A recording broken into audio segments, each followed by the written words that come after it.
और लोकसभा चुनाव की तैयारी में जुटी कांग्रेस एक बार फिर से जातिगत जनगणना का मुद्दा बनाकर सामने चल रही है।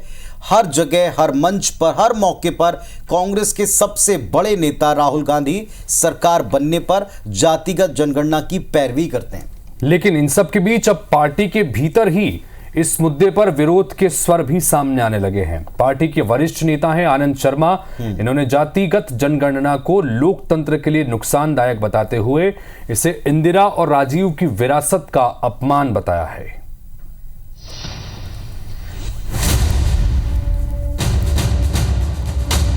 न जात पर न पात पर मुहर लगेगी हाथ पर। अगर जातिवाद को विषय बनाया जाता है तो हमें समस्या होगी। कांग्रेस इस देश को विभाजित होते हुए नहीं देख सकती। कांग्रेस पार्टी ने निर्णय लिया है, जैसे ही हमारी सरकार आएगी पहला काम हम जाति जनगणना कराएंगे और जो आपकी भागीदारी, आपको भागीदारी मिलनी चाहिए। ये तीन बयान कांग्रेस की विचारधारा में आए बदलाव की कहानी कहते हैं। कांग्रेस पार्टी ने लोकसभा चुनाव 2024 में जाति जनगणना को अपना प्रमुख मुद्दा बनाया है।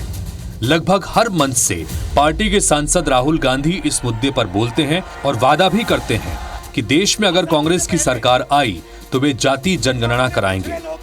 राहुल गांधी कहते हैं कि आबादी के अनुपात में देश में हिस्सेदारी होनी चाहिए, लेकिन इस मुद्दे पर अब कांग्रेस पार्टी में ही मतभेद उभरने लगे हैं। कांग्रेस पार्टी के वरिष्ठ नेता आनंद शर्मा ने जातिगत जनगणना का विरोध किया है।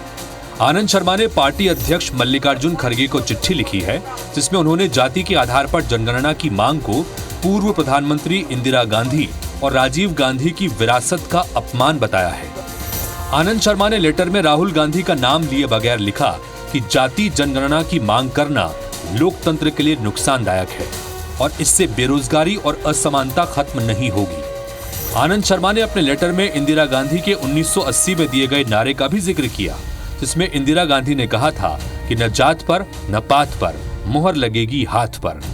साथ ही आनंद ने राजीव गांधी के जातिवाद के विरोध में दिए गए बयान का भी जिक्र अपनी चिट्ठी में किया है। इधर कांग्रेस में जाति जनगणना पर आपसी मतभेद पर भाजपा ने प्रतिक्रिया दी है। केंद्रीय मंत्री किरण रिजिजू ने सोशल मीडिया पर आनंद शर्मा का लेटर पोस्ट करते हुए लिखा, ऐसा लगता है कुछ वफादार कांग्रेस सदस्यों ने राहुल गांधी को इंदिरा और राजीव का अपमान करने से रोकने का फैसला लिया है।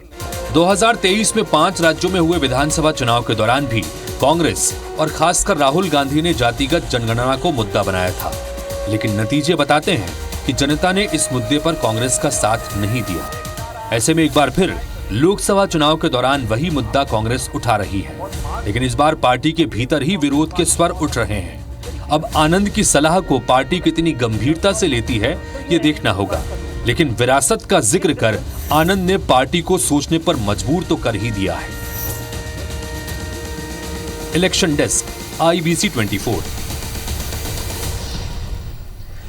तो जातिगत जनगणना का मुद्दा कांग्रेस पार्टी बड़े जोर शोर से देश में उठा रही है। पार्टी के भीतर से ही विरोध के स्वर भी उठ रहे हैं। आज ही दरअसल एक प्रेस कॉन्फ्रेंस भी हुई, इसमें ओबीसी महासभा है, उसने समर्थन देने का ऐलान भी किया है। चूंकि कांग्रेस ये मुद्दा उठा रही है इसलिए हम इसका समर्थन करते हैं। तो इसे आप क्या कहेंगे? देश का जो सियासी मूड और दो प्रमुख तौर के ऊपर जो हम कह सकते हैं कि पहले दल लड़ते थे, अब दो गठबंधन लड़ रहे हैं, तो गठबंधन पॉलिटिक्स का धर्म एक तरह से बदल गया, इनकी सोच बदल गई, या वाकई में इस बदले हुए परिवर्तन में पुराने सिद्धांतों को छोड़ना मजबूरी बन गई? बिल्कुल, वाकई में ये देखना दिलचस्प होगा और इसके बाद परिणाम अगर सामने आएंगे तो उसमें किस तरह से जनता इस मुद्दे को लेकर लेती है, इसका भी इंतजार रहेगा।